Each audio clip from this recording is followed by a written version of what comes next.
Delhi high court के जज justice Yashwant Verma के खिलाफ चल रहे नकदी विवाद ने न केवल न्यायपालिका की पारदर्शिता पर सवाल उठाए हैं, बल्कि केंद्र सरकार और न्यायिक व्यवस्था के बीच एक नए टकराव की आहट भी सुनाई दे रही है। इस विवाद के बीच केंद्र सरकार ने नेशनल जुडिशियल अपॉइंटमेंट कमीशन यानी एनजेसी को फिर से शुरू करने के संकेत दिए हैं।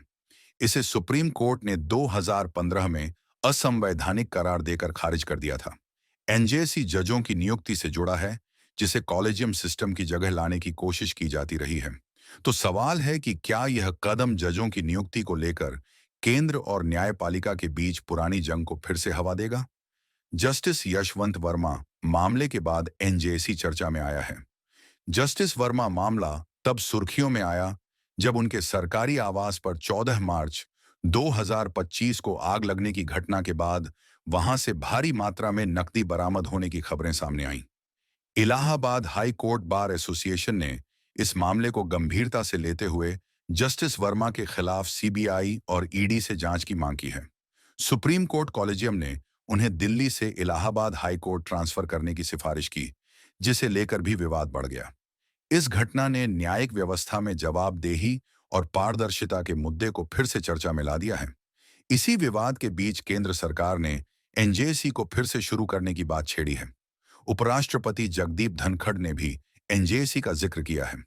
एनजेसी एक ऐसा प्रस्तावित तंत्र था जिसमें जजों की नियुक्ति में सरकार की भूमिका बढ़ाने की कोशिश की गई थी। 2014 में संसद द्वारा पारित इस बिल को सुप्रीम कोर्ट ने 2015 में खारिज कर दिया था, यह कहते हुए कि यह न्यायपालिका की स्वतंत्रता में दखल देता है।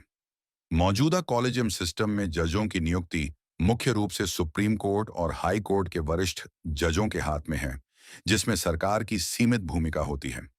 कॉलेजियम सिस्टम 1973 में सुप्रीम कोर्ट के एक फैसले के बाद अस्तित्व में आया था।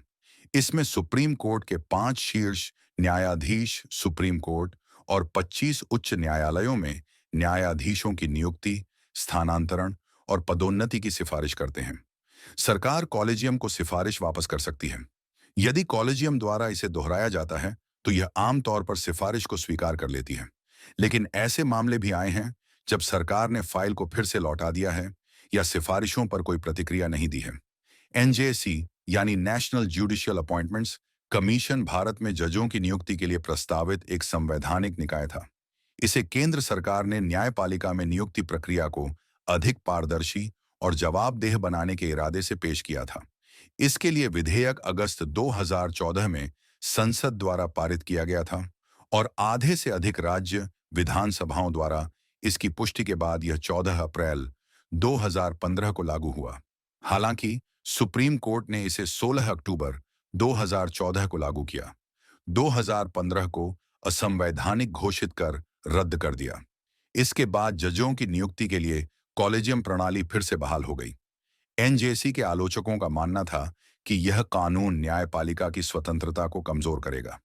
उनका तर्क था कि सरकार की इस प्रक्रिया में बढ़ती भूमिका जजों की नियुक्ति में राजनीतिक हस्तक्षेप को बढ़ावा दे सकती है, जो भारतीय संविधान के मूल ढांचे का उल्लंघन है। दूसरी ओर सरकार का कहना था कि कॉलेजियम सिस्टम अपारदर्शी और पक्षपातपूर्ण है और एनजेसी के जरिए नियुक्ति प्रक्रिया में संतुलन लाया जा सकता है। एनजेसी एक ऐसा प्रयास था जिसके जरिए केंद्र सरकार ने जजों की नियुक्ति में अपनी भूमिका बढ़ाने की कोशिश की थी। हालांकि सुप्रीम कोर्ट के फैसले ने यह साफ कर दिया कि न्यायपालिका अपनी स्वतंत्रता को लेकर किसी भी तरह का समझौता नहीं करेगी। यह मामला केंद्र और न्यायपालिका के बीच शक्ति संतुलन का एक अहम उदाहरण बन गया है। बहरहाल, केंद्र का यह संकेत कि वह एनजेसी को फिर से लाना चाहता है, इसको जस्टिस वर्मा मामले से जोड़कर देखा जा रहा है। क्या सरकार इस घटना का इस्तेमाल न्यायिक नियुक्तियों में अपनी पकड़ मजबूत करने के लिए कर रही है?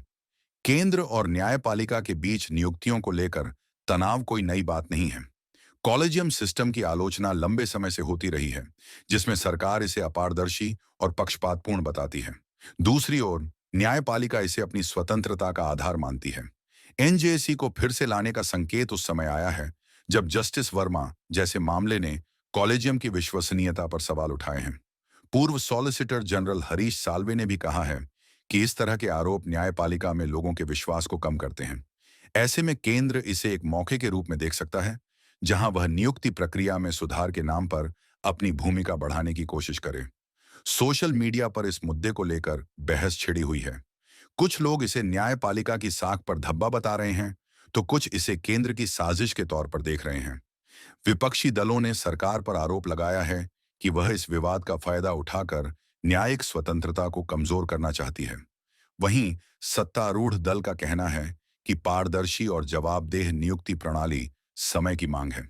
एनजेसी के समर्थक रहे राज्यसभा सभापति जगदीप धनखड़ ने इस मामले में सर्वदलीय बैठक बुलाने की बात कही।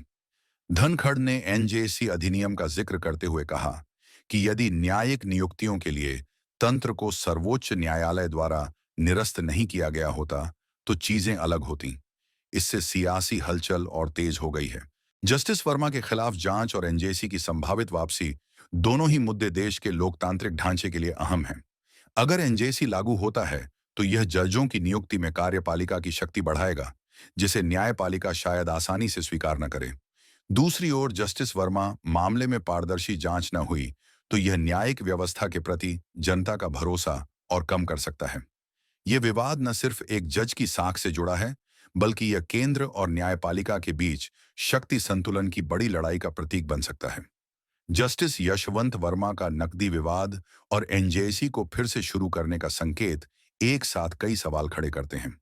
क्या यह महज संयोग है या इसके पीछे कोई सुनियोजित रणनीति है?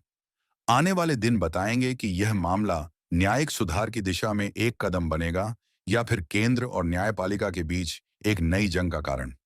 यह साफ है कि यह मुद्दा भारतीय लोकतंत्र के लिए एक अहम मोड़ साबित हो सकता है।